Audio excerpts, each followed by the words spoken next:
Pendant les longues assises, au bout d'un moment, je m'ennuie, au point que ça devient très pénible.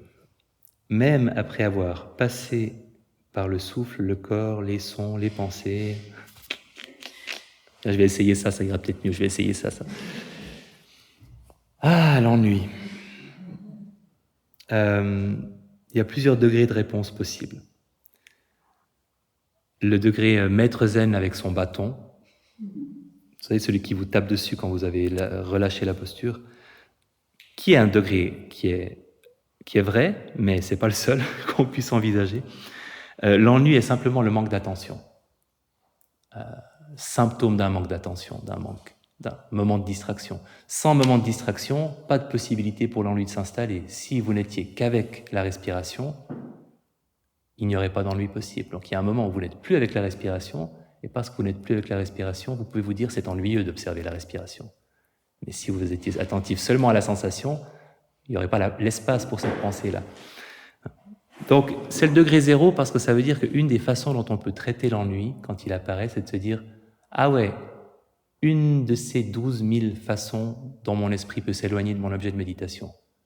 Ennui, je t'ai vu, paf, je me recentre. » Et c'est pas inutile de s'en rappeler parce que l'ennui fait partie de ces états d'esprit qui se la pètent, comme le sentiment d'échec ou l'impatience. Je veux dire par là qu'il va facilement vous faire croire qu'il est plus important que les autres et que lui correspond à quelque chose de vrai et d'important et que vous devez réagir.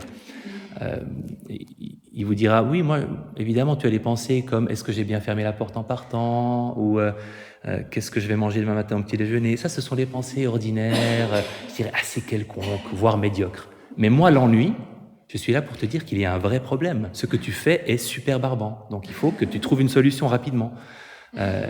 Objectivement, c'est ennuyeux. Et c'est bien de temps en temps de le remettre à sa place, puisque c'est juste une pensée comme une autre, et que on peut le nommer, dire « Ah, ennui », et se recentrer sur ce qu'on était en train de faire. Parce que c'est avant tout le signe que notre esprit n'est plus centré sur l'objet de la méditation.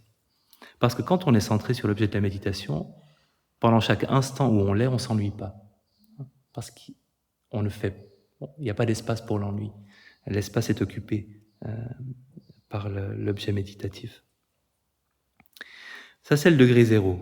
Maintenant, on peut aussi observer l'ennui lui-même avec curiosité. Et ça, c'est pas mal aussi. Quand l'ennui apparaît, comme pour l'impatience, de se dire « qu'est-ce que c'est que cet ennui qui a un tel impact sur moi ?» Et c'est un truc assez subtil, l'ennui, parce que l'impatience, vous le sentirez physiquement probablement de façon assez intense. L'ennui, moins. Donc, comment ça se manifeste ? Physiquement et puis émotionnellement, psychologiquement. De sortir votre loupe, votre microscope, et d'avoir comme intention, quand l'ennui se manifeste, de le comprendre, pas au sens intellectuel, mais de comprendre exactement comment ça se manifeste physiquement et émotionnellement pour vous. Et parfois, là aussi, c'est un instrument qui permet de prendre du recul par rapport à l'ennui et de retrouver de l'intérêt en observant l'ennui. Et d'une manière générale, la curiosité est un remède à l'ennui. Et alors justement, une troisième façon de répondre à l'ennui, c'est d'ajouter de la curiosité et de l'ambition à ce qu'on est en train de faire. Si on considère que c'est un messager honorable, l'ennui, eh bien, il vient peut-être nous signaler qu'on est en train de faire quelque chose de trop facile ou de trop répétitif pour nous. Ça peut aussi être de trop difficile et on décroche vers l'ennui à cause de ça. Mais imaginons que ce soit quelque chose de pas assez stimulant, parce que c'est souvent le message de l'ennui. Alors, une réponse possible, c'est d'augmenter le niveau de curiosité et le niveau d'exigence dans votre méditation. Si vous êtes centré sur la respiration, de vous dire par exemple « Ok, je prends conscience de la respiration, mais je veux aussi prendre conscience du moment exact où mon attention quittera la respiration. Et je veux savoir exactement quelle distraction va m'éloigner de la respiration. » Et la respiration est beaucoup moins ennuyeuse quand on fait ça. La respiration devient, comme je le dis souvent, un film à suspense, un thriller, où vous avez une respiration innocente qui se promène, et elle va être assassinée par une distraction. Et le seul moyen de connaître le visage de l'assassin, c'est de la suivre, mais vraiment de faire une filature extrêmement serrée. Voilà, il n'y a rien d'ennuyeux dans une enquête policière. Et ça peut être vraiment, parfois c'est le signe qu'il y a quelque chose qui s'est un peu relâché, que ça devient en effet un peu morne, un peu répétitif. Alors guettez l'arrivée de la distraction, élargissez votre observation à l'objet de méditation, par exemple la respiration, et ce qui va vous en éloigner. Et vous avez de la curiosité pour les deux choses. Ça peut être aussi, si par exemple ça vous arrive au milieu d'une méditation sur la respiration, une invitation à faire quelque chose de plus difficile, à faire de l'attention ouverte par exemple. Et là aussi avec une forme d'ambition, vous voulez avoir conscience de chaque instant, de ce qui se passe en vous à chaque instant. Si c'est un son, vous voulez l'entendre, le reconnaître comme son. Si c'est une pensée, vous voulez l'observer. Si c'est une sensation, vous voulez la ressentir. Et vous voulez aussi savoir comment votre esprit va passer d'un son à une pensée ou d'une pensée à une sensation, à tous les moments de transition d'un sens vers un autre. Et ça, honnêtement, ça ne peut pas être ennuyeux.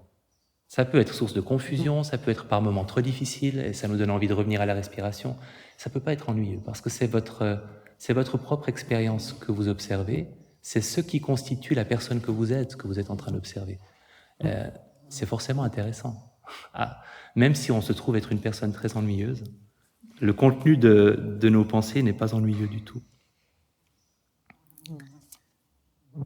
Voilà, donc trois approches complémentaires. Le coup de bâton, c'est juste de la distraction. Je n'y accorde pas d'importance, je me recentre. L'observation de l'ennui lui-même comme quelque chose d'intéressant à observer est la plus grande curiosité face à la respiration, aux distractions ou une plongée dans l'attention ouverte. Voilà, j'espère qu'il y aura suffisamment d'instruments pour vous.